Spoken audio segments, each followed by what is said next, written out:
Hey, everybody, welcome back. We're ready to get into it today. And our guest is somebody who is the leading Roswell expert. Now, we're not going to just tell the story of Roswell, beat it to death. That's one of his books right there, among many. I found 10 just going online, Jay. He's I got know a he's few. a 7-time best-selling author as well.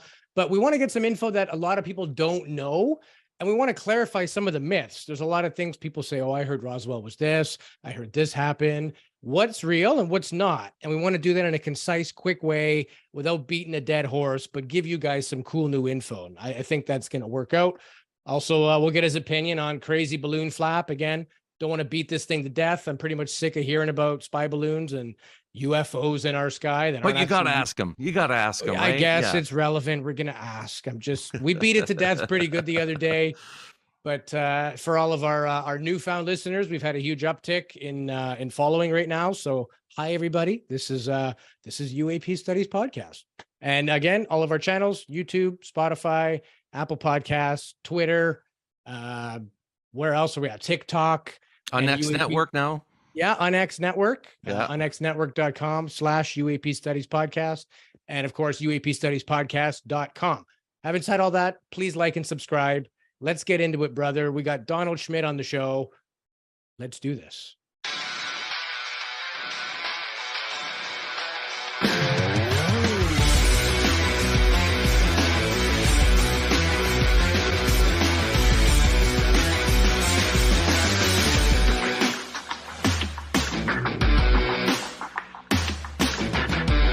Are you paying attention?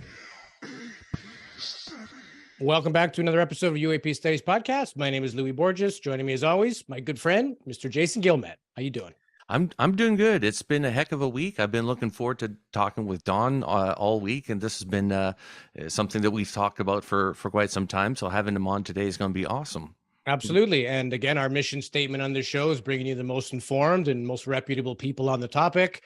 They've been doing this for decades and studying and have far more knowledge than we do, but we want to give our audience that knowledge in a digestible little snippet. And again, super excited about today's guest. This gentleman is a researcher, a TV presenter, a 7-time best-selling author. Some of his books include UFO Crash at Roswell, UFO Secrets, Inside Wright-Patterson, Witness to Roswell, Inside the Real Area 51. He served as a director of special investigations for the J. Allen Center for UFO Studies, also known as CUFOS.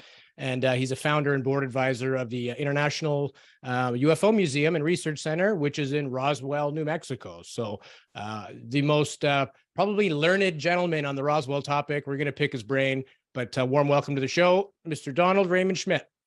Well, thank you for having me, both of you. So I just do a quick correction. It's the J. Allen Hynek My Center for apologies. My apologies. named Yeah. after the eminent astrophysicist Yes. who was consultant to the Air Force for 20 years, and then he founded the center. And with the museum now in Roswell, my new official title is lead investigator. Very good. So I will accept that. So. Yeah. Congratulations. So tell us a little bit about yourself pre-UFO interest, kind of what got you into it. You know, we usually know most of the big things about our guests, but we'd like to kind of hear what their personal life was like and what led them down this path. So what got you into it? Of all things, it was the Kennedy assassination. And I was a young boy that particular weekend, and how we had all been sent home from school. And my father was away on business. So there I sat with my mother, just glued to the television for 3 solid days, just in awe of not so much the president being assassinated, but how it was being covered, how it was being presented. And see the reaction of my mother. And then a few years later, and because I was already an avid reader, even at the age of 6, when I would make up my Christmas list for Santa, I would put down all these book titles. I wasn't interested in toys. I wanted books on history, on science, that type of thing. And I had wandered off into the book section of a department store, and there was a book that was using the exact same words in defining the then released Warren report on the Kennedy assassination. the official investigation, and the words whitewash and cover up. But it wasn't a book on the assassination. It was a book entitled Flying Saucers, Serious Business. And I paged through it, and it was one particular chapter entitled Who's Driving? And as I quickly perused, those accounts, those anecdotes, I had to have that book, because I thought, my God, if this is happening, we're talking the biggest story, one of the biggest stories of all time. And I couldn't get my next UFO book fast enough, and the next one, and the next one, and the next one. And before you know it, right through college, I was going into field investigative training with the Area Phenomena Research Organization. And then after college, after I was assigned a number of case investigations, and a number of my reports came across the very desk of J. Allen Hynek. And I happened to live 2 hours just north of Hynek, where he resided in Evanston. He was head of the astronomy department at Northwestern University at that time. And he invited me to come down. He wanted to meet. And the next thing I know, I was getting phone calls from the man himself. Don, I'd like you to look into this case. We have a report from this area that you'll look into it for us. And I would become one of his special investigators. And I worked with him in the field for the next 8 years before he passed away. And so I could not have had a better teacher, mentor, scientific, as far as a director, but also a friend. And I find myself so often thinking presently, now, what would Alan say, Dr. Hynek? What would Alan do? And what we were not aware of was the fact that he was also looking into Roswell before he died. We found all types of handwritten notes that he was interviewing witnesses. And this needs to be followed up on. This needs to be investigated. And albeit posthumously, the fact that once we, as skeptics, decided to actually make that first trip down to New Mexico, fully confident that we would wrap this up in a single weekend. And little did we know that there was J. Allen Hynek kind of whispering in my ear, see it through. There's much more to this than you think there is. And as we have demonstrated, here it is now over 30 years later. And for having interviewed over 600 witnesses, either directly or indirectly involved, I think we clearly have shown that something truly extraordinary crashed back in 1947. And it's become the granddaddy of all UFO cases as a result. Right, and we've heard of other crash retrievals from the United States at different times throughout history. So we know that there's some crafts to it. I'm not sure what your thoughts are on Bob Lazar, but I'm a huge believer in his story. And when he said that the U.S. government had 9 crafts in their possession, that is huge. That is it's one thing having 1 or 2 crafts, but having 9 and none of them look the same. When you hear about the Roswell crash, it's not that far out to think that maybe that's when we started retrieving these things seriously and looking at them as machines. But yeah, your book, I mean, I got it right here. The UFO Crash one, at Roswell. right? Yes. Yeah. And then became the movie, right? yeah. And I mean, the investigation into this, like how, was there a point that you were absolutely convinced throughout the investigation that there was something actually there worth investigating? Like there must have been a trigger point where you discovered something new that led you down the rabbit hole. Do you remember what that was? There were 2 things. Interviewing the first 10 witnesses to the wreckage, whether it was military or civilian. Right. They described it identically. And they all described it in extraordinary terms, that it possessed perfect memory, that it was practically, unbreakable. They were describing what would turn out to be fiber optics, for example. They were describing I-beams, which strange symbology, hieroglyphic-like symbols that ran the length of each piece.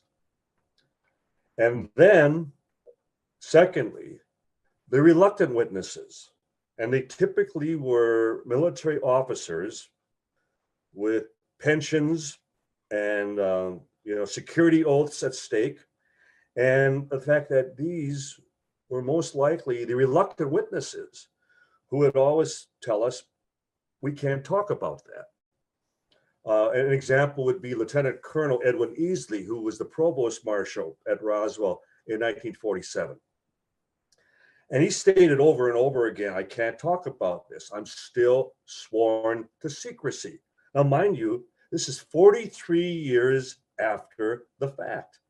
And he is still unequivocally stating, I cannot talk about this. And so why, or what is still so highly classified after all that time that remains taboo, remains under the tightest as far as security?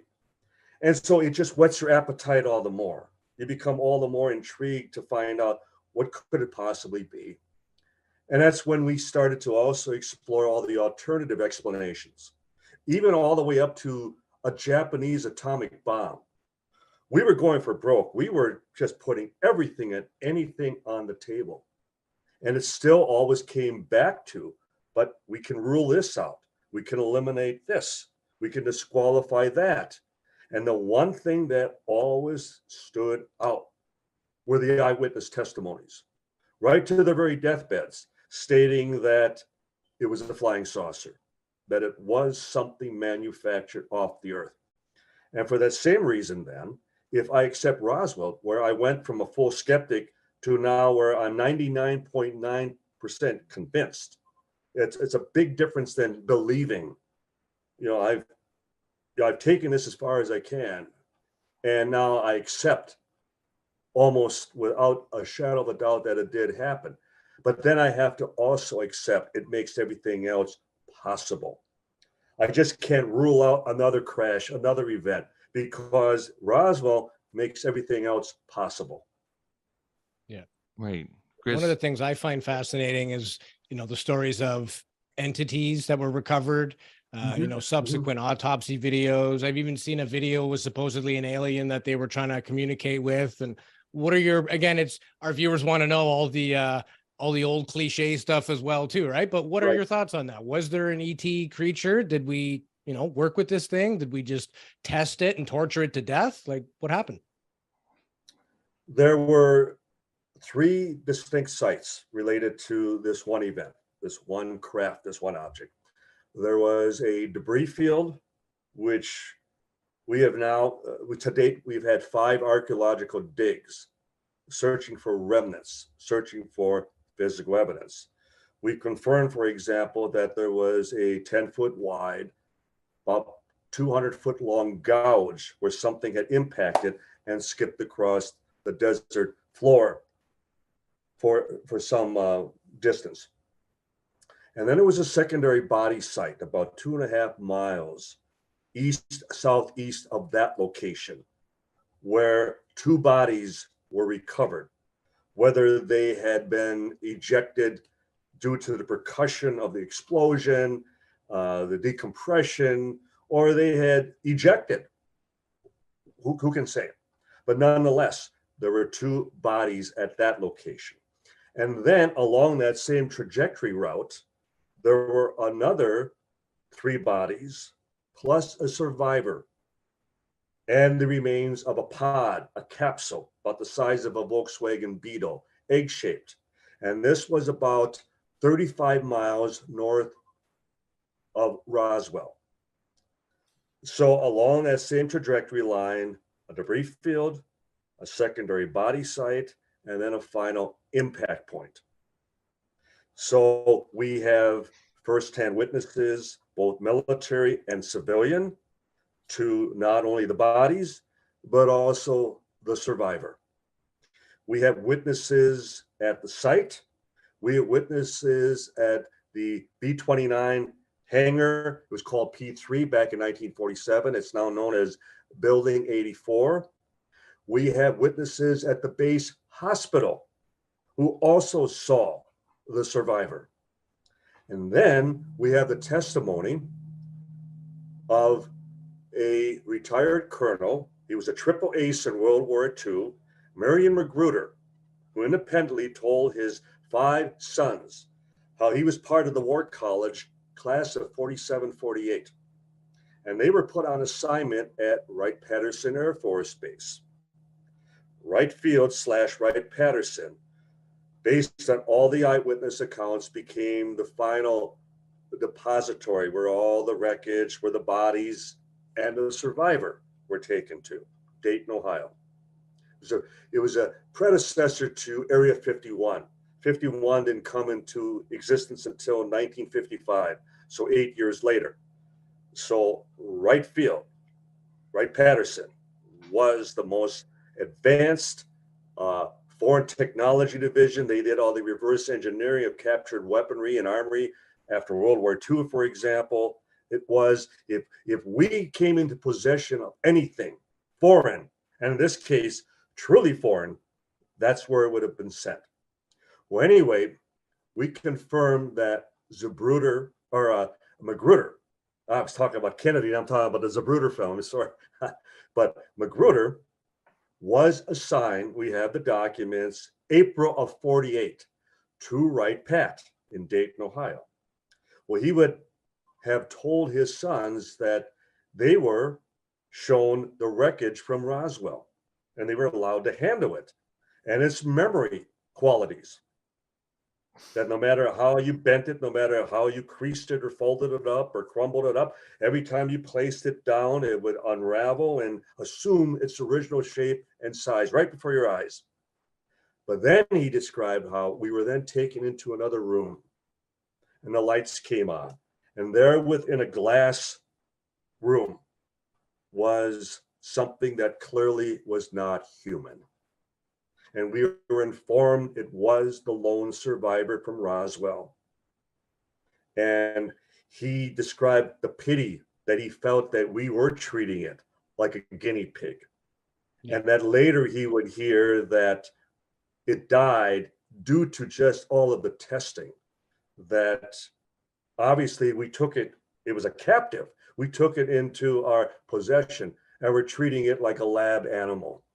And I guess that's human nature and something that I would think even to this day, that's precisely what we would do. But the point being that for having the high caliber, the high level of witnesses that we have, received testimonies from, I have no doubt that there was a survivor. There was a lone survivor recovered at Roswell. Yeah. And I'm excited from that. I was hoping that was the answer because it's very cool. It's plausible. And, to throw out that possibility means you got to throw out all these people's testimony that I, heard of and read as well. So thank you for that. Well, and you both understand. I mean, I can go on because the details, the number of witnesses that I have to encapsulate, it's almost like creating a composite of just multiple characters, and you have to contrive it all into one individual. Yeah. So it's much more involved, as I'm sure you both you can imagine. But nonetheless, I'm still trying to summarize and still be as precise and to the point as I can be. Yeah, we appreciate that. And we only have an hour-long program too. We don't want to beat any one topic to death, but that was perfect. That's that quenches my curiosity on that. So, well, I'm happy. Thank you.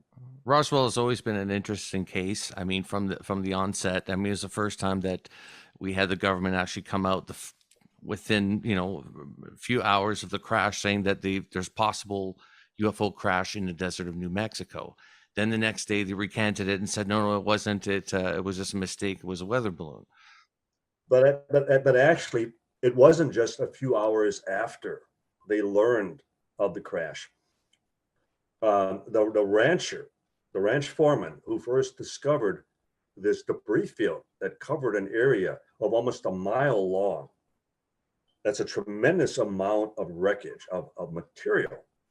And it's one of the reasons that as we were tracked down the people who were involved in the recovery operation, we've been told that there were 50 to 60 men who were out there for 3 full days, loading up crate after crate after crate. And we even tracked down the drivers of the trucks who were transporting the wreckage back down to Roswell and then returning with another empty truck to pick up another load.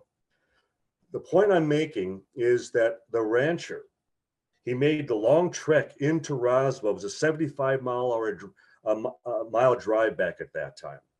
Doesn't sound like much today, but back then, many of the roads were just dirt pack.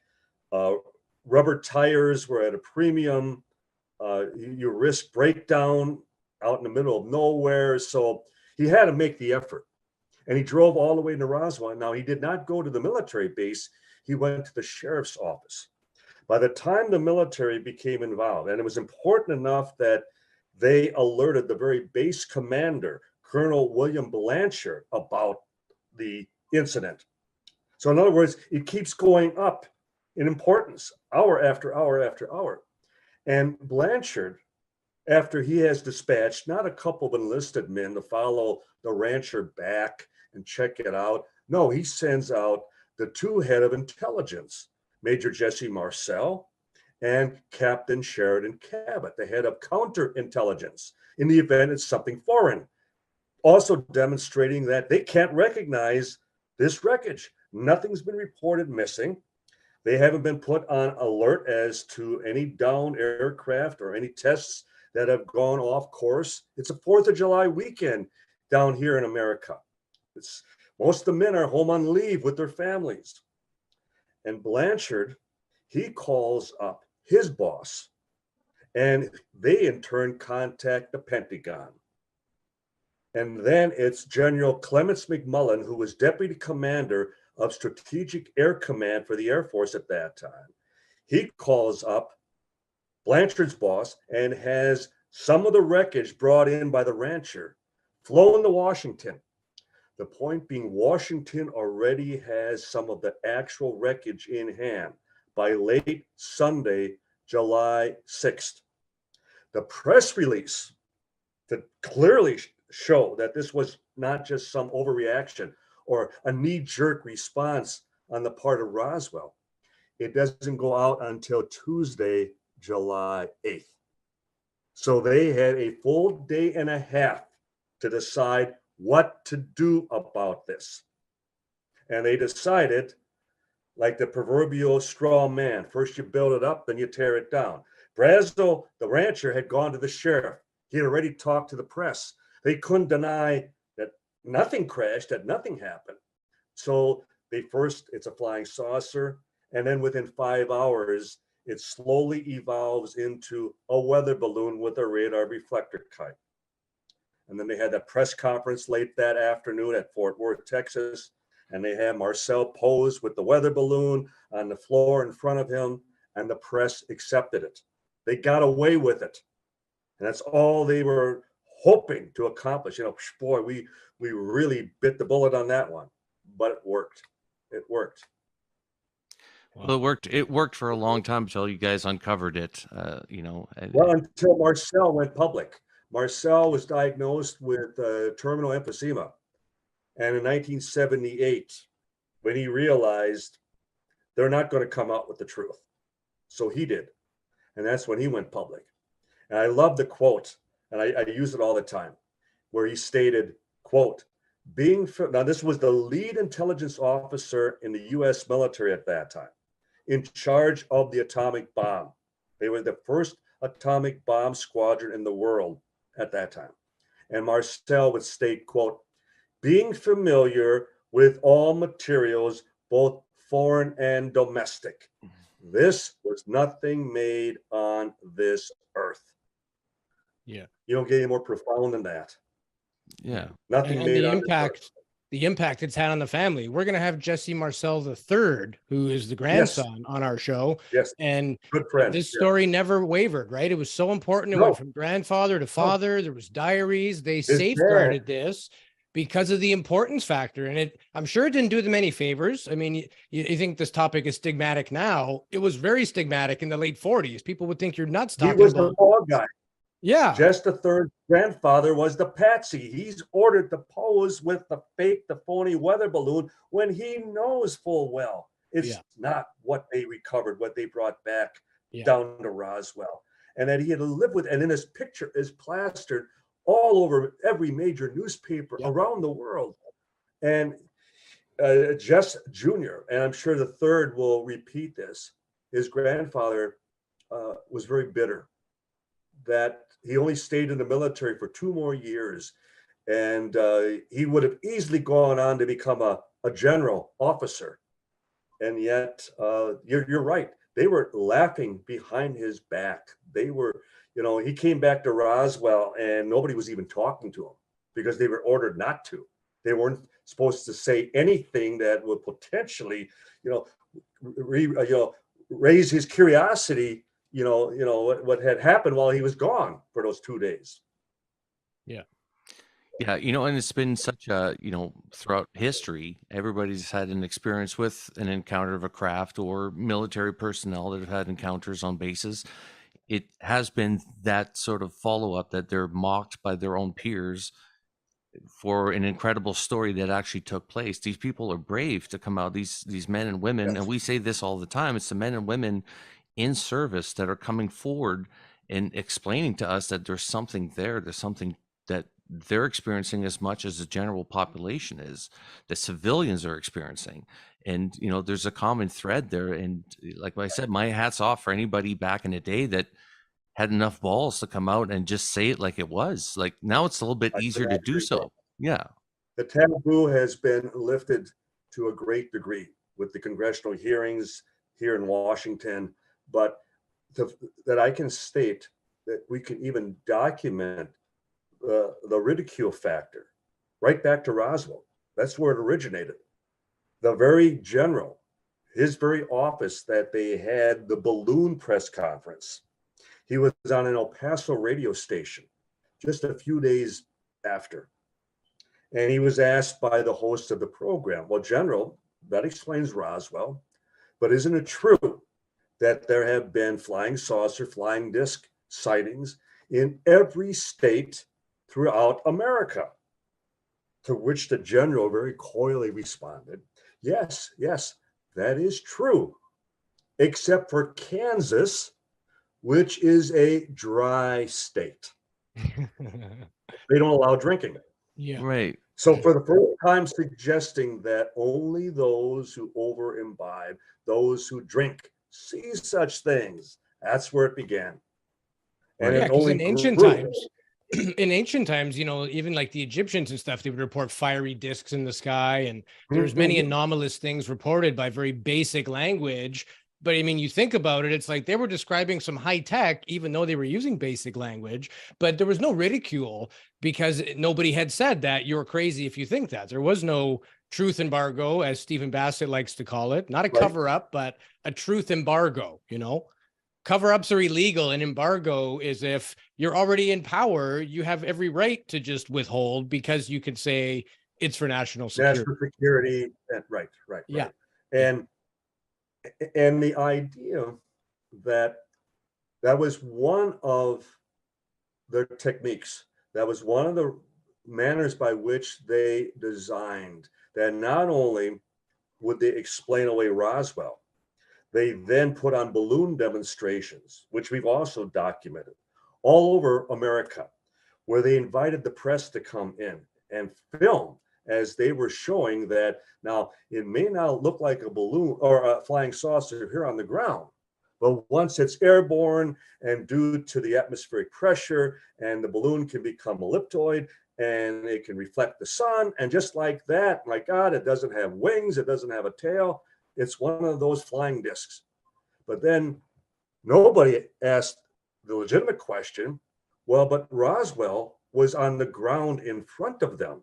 It was something they could handle. It was nothing more than neoprene rubber and reflective foil and sticks and tape and string, as you are telling us. But that's not what the witnesses are stating. they're stating that it was something extraordinary.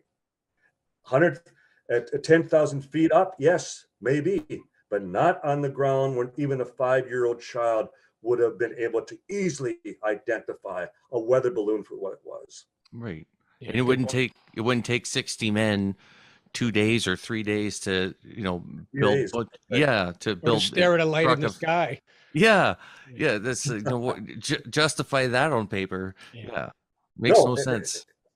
no, and putting that all together and just the pieces of that puzzle, and seeing the lack of contradiction, and seeing that there's a wonderful, he's a good friend and writer, and John Custer Mellon, and he did a wonderful book on the atomic bomb. And when he was tracking down and talking to the crew, the pilots and crew of the Enola Gay and Boxcar, the two B-29s that dropped the atomic bomb over Hiroshima and Nagasaki. And he said to me, Don, be prepared, because I can't tell you how often I've had servicemen, I've had retired officers tell me I was on one of those flights and they weren't. And I would say, but it doesn't disqualify the flight. It doesn't disqualify the act of what took place. That's, again, human nature. People like to be part of something. It may have been a flight mechanic, and it's grown to the point that maybe he was in the bomb bay at some point, but nonetheless, I was on that plane, that type of thing. It's like the But fish to story. our It's bigger every time you tell it, right? You It's start off bigger every sweeping the time I tell floor. the Next story. thing, you're flying the plane. Exactly. Yeah. But that's been one of the amazing things with Roswell, which again demonstrates the extraordinary characteristic involved. Whether it's civilian, you're talking about people who are untrained, who maybe they wouldn't recognize the fuselage of a particular plane. They wouldn't recognize the vacuum tubes and the wiring and the sheet metal and the pop rivets and that type of thing necessarily. But then to the highest level of the military, and I did a paper, and I had a psychologist who approached me on one occasion. He said, Don, I was a total skeptic, but your paper convinced me, because you demonstrated that whether it was an unwashed, innocent child or a 4-star general, they all reacted the same way. They all behaved in the same mannerism in dealing with this, that it was something profound. It was something they would never forget. It was, again, something extraordinary. And that's where people who would claim to be part of a bombing rate, a mission, that type of thing, well, it's not extraordinary. They've done it before. Now, granted, this was with the atomic bomb, yes, but to deal with something off the planet, as Marcel described it, not made on this earth. How do you ever forget that? Yeah. And as one witness said to us, it's the first thing I think of every morning when I get up, and it's the last thing I think of when I go to bed at night. yeah, it changes people. You can see it in somebody's face when even people we've talked to. I mean, it's just over Zoom, but you can see it in the person's face when they're absolutely convicted that, that this really did happen to them, that they've really witnessed Right. these things. And, somebody who's fibbing, somebody who's lying, like you get that sense that, they might not be telling the truth. But all these people coming forward now, there's something to it. Like they wouldn't be jeopardizing their careers, their reputation, the mockery that comes with this. It's a little bit more, like I said, better accepted these days than it has been in the past. But when you start hearing about other crashes in the past, because you've been focusing on Roswell, there's that Brazil to Virginia case where there was a crash landing there as well. Supposedly entities as well were captured. You start seeing And a that. survivor. Yeah, you start seeing themes almost reoccurring at different locations across the planet. But there's definitely visitations everywhere. And like, what are causing this? If do you have a theory about what's causing these crashes? This is obviously advanced technology, so there's something's got to be bringing these things down. Well, we aren't, and we consider this very early on. Now, Marcel and Cabot, when they first arrived at the debris field, they immediately saw, or they concluded, it was a mid-air explosion. It wasn't where it crashed, that it had blown up at some altitude. And that's the reason that it fanned out with as much debris as it did for the length of terrain that it did. Okay. Right. So then you consider, okay, what could have caused it to explode? Well, when we confirmed there was a severe lightning storm that came off the Capitan Mountains that very evening in concern. And okay, was it struck by lightning? Well, but then if it's some advanced craft, because I've been in planes when they've been struck by lightning. Yeah, it's a shock. I mean, the lights will flash off, but the planes are designed to absorb, and dissipate, and are grounded in such a way that there have been, but 99% of the time, there's no damage. The flight resumes, thankfully. So then you start to question, okay, maybe this wasn't an actual spaceship. Maybe it was a scout craft, a reconnaissance craft, something that was designed to maneuver strictly in our atmosphere. And yet it had a reaction to a direct bolt of lightning that was fatal. We don't know. And none of the witnesses ever described that they came to any conclusion at that time. Well, then I had an engineer who happened to be a radar expert with the CIA in the past. And he suggested that we look into the radar systems at that time. And because the lobes of the radar from White Sands Proving Ground, Roswell, Kirtland Air Force Base, there was a radar facility in Vaughn, New Mexico, which is about 100 miles north of Roswell, and then Cannon Army Airfield, about an hour northeast of Roswell. What was interesting is that when you check where did all the radar lobes intersect, in that very county, Lincoln County, where this incident happened. So then he suggested, radar was in its infancy at that time. So the frequencies were not consistent, that they were high, low, and each system had its own capacity and its own power. And as a result, it may have created a level of interference that may have thrown off their guidance system. Who can say? Who can say? So I appreciate and I love that I can speculate, but I can also say that to this day we still have no idea what caused the crash. Yeah. I've heard people hypothesize that it was shot down, but it seems like none of the action happened until, was it Matt Brazel, the gentleman who went to the sheriff? Right, the rancher. Yeah. So Right. none of it got escalated until he went and said, hey, there's like a mile worth of blown up stuff in my field. Nobody That's knew when about things it. went. So Right. Yeah. And there too, you make an excellent point. If it was shot down, for having been to the actual debris field with all the archaeological work, and we have flown, it's high desert, it's wide open range. It's basically high, flat, open desert. And for having flown over the area in small planes and helicopters, one of the things that immediately you make note of is that once you are airborne, you can see for 50 miles with absolutely no obstruction whatsoever. The point being that if it was something we were involved with, that we brought down, or something that we were testing and had gone off course, they would have retrieved it, they would have recovered it before even the rancher found it. Because they would have been, again, area reconnaissance, they would have been right there. Nothing like now we're hearing like with the down balloons that the terrain is so rough, and that in the upper north area, the Yukon, that it makes it almost impossible this time of year to have access. Well, why did you bring it down in an area that you couldn't retrieve it in the first place?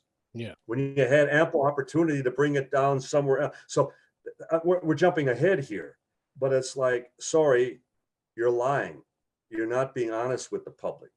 We're on to you, because I can look back at Roswell and I can see that For example, they were launching all the recovered German V-2 rockets at the White Sands Proving Grounds. And they had a destruct mechanism installed in the nose cone because they had a Hermes rocket that went off course, and it went across the border and it landed in Juarez, Mexico. Well, they were going to make sure that never happened again. But the point being, they were right there to recover it. Right. Because they would have had hell to pay people being injured and crossing as far as, you know, as far as the border, one country into another, that type of thing. So if they could do it back in 1947, we certainly can do it in 2023. Yeah. Right. So this excuse that, well, it's inaccessible, we couldn't get to it. No. I will add one thing to that, though. We all take for granted the fact that we know what Antarctica looks like underneath the ice. Mm-hmm. So that means we have imaging from satellites or whatever that can literally see through miles of ice. So I don't care how much snow they're saying fell. It is not like Antarctica level snow. If they can see the islands of Antarctica, they can find a balloon with certain filters. Let's just stop it. I wholeheartedly agree. And then one of the press conferences at the Pentagon, they actually, it was the press secretary was Kirby. They actually made the comment that it was heading towards the North Pole, which immediately brought in visions of Santa Claus. Right. So was it their little inside joke about all this? It was heading towards the North Pole, and we hope Mrs. Claus will understand. You know, type of thing. Yeah. Yeah. Even we brought this up a few podcasts, but I keep mentioning this because this is important in the briefing that, new UAP report that came out to Congress. It says specifically that there's been no mid-air collision between UAPs or UFOs and aircraft. As of late, there seems to be, a fear of these UAPs or whatever they are with aircraft, that we're shooting them down in the middle of nowhere, Alaska and Yukon, where I don't think there's many planes flying in that area. So there's not that much risk. But supposedly now they pose such a high risk that we're going after these things in the middle of nowhere. And I find that funny because, before in the report said, no, there's nothing to fear. There's been no collision between plane and these crafts, whatever they are, or air garbage, as we're recently being told, right? So that's a new thing, air garbage. Yeah, our garbage is so good it floats. Or even we're mentioning, there was an article that mentioned that these, and Louis helped me out here, the guys, the inflatable guys for car dealerships. Wacky waving, inflatable, arm flailing tube man or something like that. The used car. Great. Yeah. So they're trying to say that this is what people are seeing as UFOs. And it's ridiculous. Like they're playing people off as idiots, and most likely idiots. Yeah. And the fighter pilots too, right? The fighter pilots are the most trained professionals in the world, and they're making them sound like they're again fooled by seagulls or space garbage. It's ridiculous. And the point being, and as you mentioned before we went on the air, that in my own postings, that I've been hammering home the fact that who's calling these UFOs? It's not the general public. Yeah. No one is reporting UFOs in the midst of all this.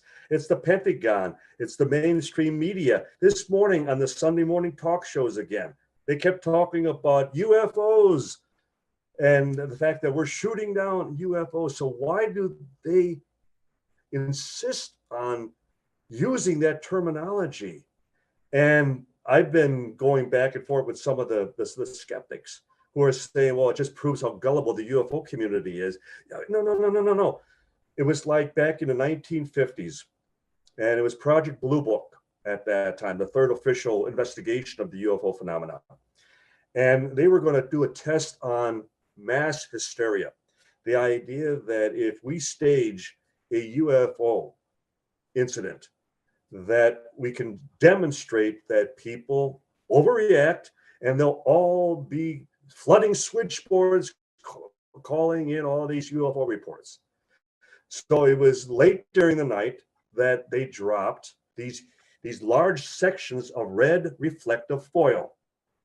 And sure enough, the next morning, The phone calls were coming in throughout that entire region of Florida, but not a one was about a UFO. Every one of them was about a sheet of red foil. The witnesses were describing exactly what they saw. Yeah. And the Air Force never publicized that. We had it came out later with Captain Edward Ruppelt's book, Report on Unidentified Flying Objects. And he was the first director of Blue Book. And how they were told not to say a word about the fact that the Air Force proved exactly how legitimate eyewitnesses are, that they generally report what they are observing, what they see. Yeah. And these objects maneuver in ways that we know as humans we cannot reproduce this or would not survive these maneuvers. When you hear about, these, they're going at Mach 5 and they're doing right angles and it's just crazy. Like we cannot survive that. We know that we don't have the technology for that. No, What's more impressive no, about these no. crafts is that they appear to be conscious. There seems to be like a consciousness to them. The way that they maneuver, the way that they fly, they're almost aware of everybody that's in a craft if they're looking at an airplane. Or I've had a lady here in Vancouver who reached out to me and she had an incident where a green orb fell in front of her windshield as she's driving about 80 kilometers an hour. And it followed her perfectly backwards. It did a scan of the car and then went back up. And she was terrified. This was back in the 1970s. Oh. Yeah. So there's amazing stories like that where these things seem to be conscious, even the orbs and stuff. And there's something to it. The more we delve into this phenomenon, the more that we're trying to avoid the consciousness thing, but we can't. It seems to be evidence, right? So yeah. And you make a wonderful point that anyone without a preconceived theory as to what we're dealing with, who seriously looks into this, objectively, unbiasedly, just let's go where the evidence takes us, they invariably come away, there's an actual phenomenon. There's something there. There's something of an intelligence that is interacting within our environment, interacting where we track it on radar, we're able to clock it. It's able to submerge itself into bodies of water and even underwater travel at hundreds of knots an hour, that type of thing. And I will, stay just by my many years experience with all the debunkers. They're not skeptics, they're debunkers. They have an agenda. They have a preconceived position, and there isn't enough truth. There will never be enough evidence or facts that will ever change them, because it's their world. It's what their mission in life, for if they're working for someone else, or if it's just a case of what gives them a lot of notoriety, because the media goes to them to get the alternative, get the opposing viewpoint. And again, it's a preconceived position. And if we were to have it, they'd be the first ones, crying foul against us. But they can do it. It's just that it's a double standard. And keep in mind that most of them, the critics, don't do the amount of research and field work that you have done. Even we're talking about Stanton Friedman, and he used to foam at the mouth at his critics because they weren't out in the field. They would just grab his book, read it, exactly, and then just try to destroy him and his theories. It's like he's actually doing field work. So when you're going on camera and they have you, and then they have another person that's just a critic that hasn't done any of the work or research that you've done, like that's got to be insulting. I mean, it's not equal opinions by any means, and I think that the media needs to stop doing that. Well, and it was one of the things that Dr. Hynek also drilled into us, that when it's your research, no one else can take it away from you. They may be able to parallel or counter it, but they better damn well have done it also in the field. Because if they've done it merely at their keyboard, it's not research. Yeah. They're going to cherry pick, and they're going to come up with a hypothesis and then set out to prove it. It doesn't work that way. Yeah. And yet too much of science is preconceived, and then too much of science, they receive their grants and their special funding, and they work for a corporation, they work for the government, and they set out to prove something, whether they actually believe it or not. With us, we were skeptics, and we set out to disprove something, and we were wrong. We were wrong. The evidence took us in the direction that it provided us with the only possible explanation. And as Marcel again said, it was something not made on this earth. Right. Yeah. And when you hear cases about Zamora in was it 63 or something like that? When 64, Lonnie Zamora, April 64, the police officer, right? right. And Excellent case. yeah, that was fairly close to Roswell, wasn't it? Like it was within It was about 250 miles to the northwest. I've been there many times to the actual landing site, and I had spoke to Lonnie before he died. I had met with his wife, Mary, before she died. I know their daughter very well. And I met with some of the surviving police officers who were involved. I even had one of them sketch the size of, they never talk about the footprints, because as more people arrived on the scene, they obliterated some of the evidence. And some of the original evidence was there were actual footprints of at the size of a shoe of a 10-year-old that were still present. And to have them sketch exactly the shape of those footprints. Now, again, there were bodies. There were two beings that were standing there. Yeah. And there were a lot of pictures taken. There was film that was shot at the time. And Hynek was there as well, representing Project Blue Book. And it's the one case that truly turned him from a complete debunker to where, my God, as much as I tried, I could not prove the case was a hoax. Right. That And it was the craft was eggshelled or egg-shaped as well, right? right. Yeah. Yeah, that seems to be another current theme that we find. Like even we talked to Jacques Vallée, and he's studied a case in 1943. I was just at a meeting with Jacques this afternoon. So yeah, and he had And like John the Burroughs, avocado too. shape, right? Yeah, Yeah. exactly. Egg-shaped. Kecksburg, Pennsylvania, egg shape. Yeah, so there seems to be a theme there. Yeah. Well, Kecksburg was what they say, the acorn Yeah. shape. Yeah. But still cylindrical. So, Right. Yeah. Now, I know we got just a few minutes left here. I did want to address the stuff that's in the news as of late, because we have to address it. I find that there's a lot of similarities between what the government just did to the 1947 case, coming out saying they shot some UFOs and then going, we don't know what they are, but they're most likely balloons. Good one. Picture of a balloon. Here it is, everybody. Yeah. It's Jesse Marcel all over again. Yeah, it's always balloons. Which to me, yeah. Always balloons. And to me, it was a total flashback. The idea that, well, the 509th bomb wing, the first atomic bomb squadron in the world, we are still led to believe that back in 1947, they couldn't tell the difference between a balloon and something beyond the pale, something extraordinary. And we have the same thing today, that they still don't know what it is. They still, even the pilots, they weren't able to make a positive identification before they launched their Sidewinder missiles. And like the one over Lake Huron, that it took 2 missiles to bring down one little balloon, that type of thing. Yeah. And $1 million worth. You add into the equation that there have been Russian spy balloons over Ukraine, and there were 5 of them shot down this past week. And I thought to myself, they're launching expensive air-to-ground missiles, ICBMs, at these inexpensive little balloons. They're drawing their fire. It's like killing an ant with a bullet. And it's like, don't we get it? I mean, are we still just that naive, that ignorant?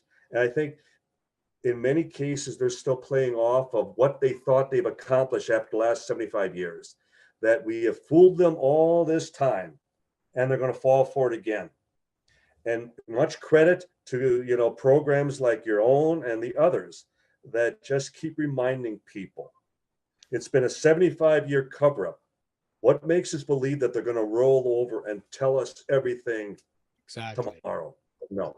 When has the government ever been forthcoming? Like a few days ago, we're all waiting with bated breath. What's the government going to say next? Give your head a shake. What are you doing? This, if it doesn't benefit them, they wouldn't be telling us, because we know they can just make it go away. That's the default reaction. Clean it up, silence all the witnesses, don't say a word, or you're going to jail forever. And now how convenient. We've called off the recovery operation. So again, how convenient. Yeah. And we talked about that before the show, Jason. I said, you call off a recovery effort when, in a heartbreaking situation where there's an earthquake and buildings collapse, you've searched for 2 weeks, there's no more survivors, and it's sad, and they call it off. This is supposed to be wreckage or a balloon in the snow. Why the hell would you ever shut it? Like, there's no reason to call off the search, but it's like we're used to seeing them do those things in other recovery expeditions, and we're pretty much sheep for the most part.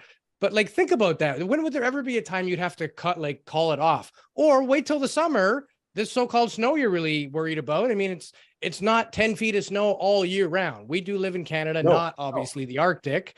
Most Canadians live pretty close to the northern US border, but for the vast majority, it is uninhabitable. But people live in Alaska. It's not 10 feet of snow every day, and we have the tech. So they would just say, we can't find it yet, but spring's around the corner. It just seems like a narrative somebody's pushing. And the advantage they also have is that they have the willing accomplices in the media who also know nothing about this subject, and they get their marching orders, and they just continue the drumbeat of what something is juxtaposed to what it truly is. I remember Miles O'Brien. He used to be the science reporter with CNN years ago, and we were filming in New Mexico, and we happened to be at the old military, the Roswell Army Airfield, and we were in the very hangar that everything had transited through, building P3, B-29 hangar, and we were off mic, and he says to me, Don, you spent a good part of your life working on this. Why are you doing this? And I looked him square in the eye, and I went, because you won't. He didn't talk to me the rest of the day because I struck a nerve. I struck a big nerve, but it was the truth. They are not assigned to get to the bottom of this. And if they want to stay connected to the powers that be, they listen. They follow, the script. Yeah. And it's sad that they should be the watchers at the gate. They're the ones that are supposed to be protecting us from the government. And they've been in bed with the government in many ways since 1947, since Roswell. Yeah, I find it very interesting that we've come this far, with the subject of UAPs, UFOs. Most people that we talk to, even like some people have reached out to us recently that have never taken an interest in what Louis and I have been doing. Well, all of a sudden they're like, hey, actually, it's really interesting what's happening right now. Or, everybody has a story. Either they've seen something themselves, or their parents or grandparents seen something that was so profound that it became family legend. We all know that something's going on. That's why I think it's insulting that the government doesn't just come out and tell us like adults, hey, here's what we're dealing with. It could be a very complex issue, because we talk to, a lot of people have different varying ideas of what it could be: extraterrestrial, interdimensional, extraterrestrial. It could be all of the above. Yeah, time travel could be all of the above. That might be the scary scenario, that we're dealing with a multitude of different things. Okay, that's scary to deal with, but at least admit it to the public that there's more to reality than what we're being told there is. And that's really the service that we're doing to our own population, is not telling the reality of the universe, that we are not alone, that there is some sort of visitation or monitoring of some sort. We're old enough and mature enough to handle it. But I think maybe some people don't, like some people that are, fundamentally stuck in their cage. Yeah. But Jason, you make an excellent point, that what if it is something beyond our comprehension, which I am fully willing to accept? What if it is something interdimensional? How do you announce that to the public? And what if it indeed, as I remain convinced, it's still a cover-up of ignorance? Right. They don't know any more than we do. Yeah. and to plead ignorance for something that is able to fly through our airspace with total impunity, and they're able to pick up people right from their very homes. They're able to, have near head-on collisions with both military and commercial aircraft. And the only thing they can do is file away reports. And as a result, the moment we start losing faith and the sense of well-being with not our government, but with our military, who protect us within our borders. And if we start doubting, that level of sovereignty and just security, and maybe they feel they can't afford to bring us in on that, the lack of control on their part. And I guess for that, I could excuse them, but we need to hear that from them. Right. That there is, and I think we have in the last couple of years where they have acknowledged that there is a phenomena, that there is something there. Yeah. So we have made progress, and Steve Bassett, I know he's champing at the bit, but he's earned that too. Yeah, we chat with him in a couple of weeks again. We're always excited to get Steve's perspective. You just wind him up He's and away he goes. Dear friend, friend. And you talk about somebody who has not profited from this at all. Yeah. I mean, he's lived on a shoestring just for decades now. And all he wants is, as we all do, the truth, whatever it happens to be. Because back in 47, it was unprecedented. But we've all grown up with the space race and with Star Trek and Star Wars and everything else. If we haven't matured enough to handle it, then we never will. Yeah. We're ready. Well said, Don. Louis, do you have any final questions for our guests Yeah, today? Don, where can people find what you're working on right now? If they want to follow you, buy your books, where can they learn more about Mr. Schmidt? Well, the books are predominantly all Roswell, but they're all available at Barnes & Noble and at Amazon and fine bookstores and outlets around the world. Many of the books have been published in other languages as well. And we have our museum in Roswell. We have our website there, International UFO Museum. And I predominantly am on Facebook because I love the exchange as far as with people, and it's timely, it's instantaneous. It's where something I can be on top of things on a moment-to-moment basis. So.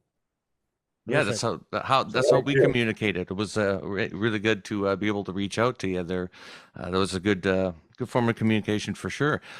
Don, we appreciate your time on the podcast. We hope that you'll come back and be a guest again. It's been, like I said, an absolute pleasure to talk with you. We're big fans, and we thank you for all the years of dedication and service that you've done for UFO research. There's not much money to be made in this, unfortunately. So people that write books and stuff like that is really for the love, right?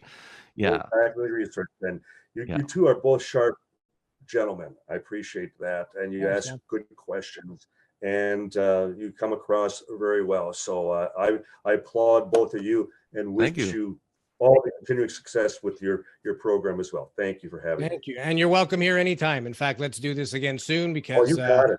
An hour flies by and we can just barely graze the surface of this, but it's good chewing the fat on UFO Sunday with you, buddy.